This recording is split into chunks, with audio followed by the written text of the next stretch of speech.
What's going on, guys? Welcome to Everything Always. My name's Michael Roman. Now, on the heels of yesterday's news that Marvel Studios was sliding the entire Marvel Phase 4 slate one slot to the right, we also got some very interesting news about a brand new franchise that hasn't been announced just yet, perhaps for the beginnings of Marvel Phase 5, and that's Ant-Man 3, from both official and unofficial sources, but at the same time, the synchronicity begging the question if there's any legitimacy to the leak of a brand new villain in the MCU and protagonist for Ant-Man 3. We're going to break down both stories, official and unofficial, and what they'd mean for Marvel Phase 5, why it's likely this will be the next movie announced for that phase, and how collectively they seemingly corroborate the next iteration of the Avengers being none other than the Young Avengers at that. Like I said, we're going to break it all down, but first, if you could grab the subscribe button, we're giving away 2 PlayStation 4 Pros, as well as a whole slew of other Marvel related stuff, including a limited edition Infinity Saga box set. If you want to be entered to win, all you have to do,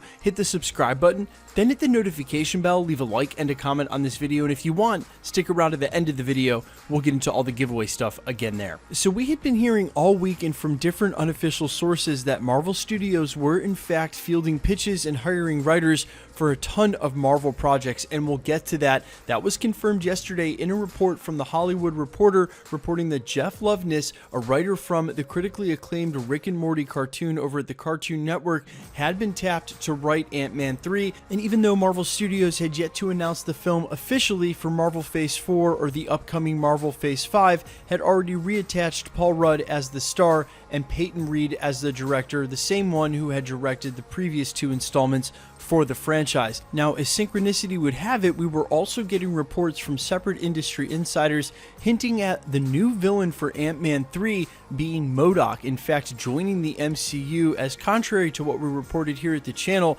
that MODOK was set to be that animated series already with Patton Oswalt attached, and that even though Marvel Studios would be overseeing that project, he indeed was not headed to the Marvel Cinematic Universe in live action. If these rumors are correct, then indeed he is, and maybe it's the case, as I said in that expose, that Kevin Feige liked Patton Oswalt's character so much and his portrayal of the character, they just decided to move him into the MCU. It's going to be interesting to see how they choose to do that, even with CGI. But either way, given that we just found out official news about Ant-Man 3 and that a script has started to be written, now that we're hearing about the villain, one seems to lead to the other, giving a lot more credence and reverence to these leaks that came just days before official confirmation that the film was indeed in the earliest parts of pre-production. Now, speaking of which, the other murmurings around the industry that Marvel Studios had specifically started taking pitches looking for writers for the Young Avengers franchise, and there's one Young Avenger in particular, Cassie Lang, who we've already met as a teenager in the MCU during Avengers Endgame and would go on to become Stature in the Young Avengers. When you add that onto all the other news, the other characters that they're already setting up in the MCU, it's now looking like not only a likely possibility, but an inevitability that the Young Avengers will be the next iteration of the Avengers franchise that we get, especially if Ant-Man 3 is going to be announced at the end of Marvel Phase 4 or Marvel Phase 5. You add that onto the Hawkeye series that's going to set up Kate Bishop,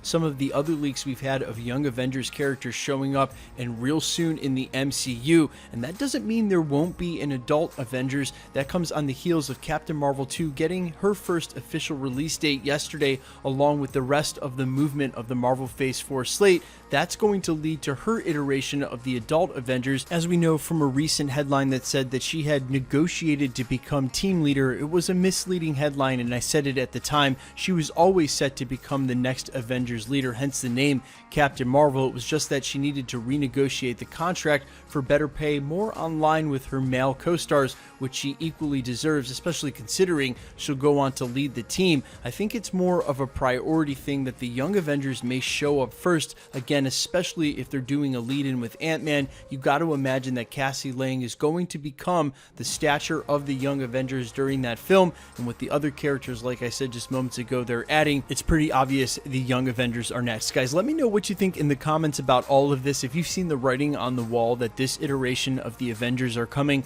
and if this is true, how long do you think they're going to make us wait in between iterations of the Avengers team? Surely something like the Dark Avengers or even the New Avengers Illuminati would come up soon, but they're not going to put 2 Avengers titles titles out in the same year, maybe not even in stacked years. It's going to be interesting to see how they play this now with multiple teams with the same team name. Let me know all your thoughts down below in the comments, guys, and quickly, let's get into the giveaway stuff before I let you go. We're still giving away 2 PlayStation 4 Pros, the next of which is at the 650,000 subscriber mark. We are headlong into that. We'll easily hit that by month's end. All you have to do to be entered to win, hit the subscribe button, then hit the notification bell. With notifications turned on, leave a like and a comment on this video, and that'll automatically enter you to win all the rest of the prizes here at the channel, like the limited edition Infinity Saga box set. We gave the first one away on New Year's Eve.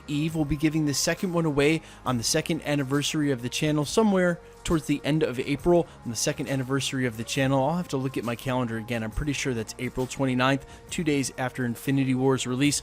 Either way, if you want to be entered to win any of the prizes, all the same rules will always apply. Hit the subscribe button, then hit the notification bell with notifications turned on, leave a like and a comment on this video, and because it's truly random, the more videos you like and comment on, the better chance you have of winning. All winners will be announced at the end of the video, and if you've missed any of those past winner announcements, especially here real recently as we've given away a ton of PlayStation 4 Pros already this year, no worries. All you have to do, scroll back through the channel, look for the winner announcement and the sub count in the title, click on that video and scroll to the end. My name's Michael Roman. This is Everything Always, guys. Thanks so much for checking out the channel, and stick around. We'll be posting again real soon.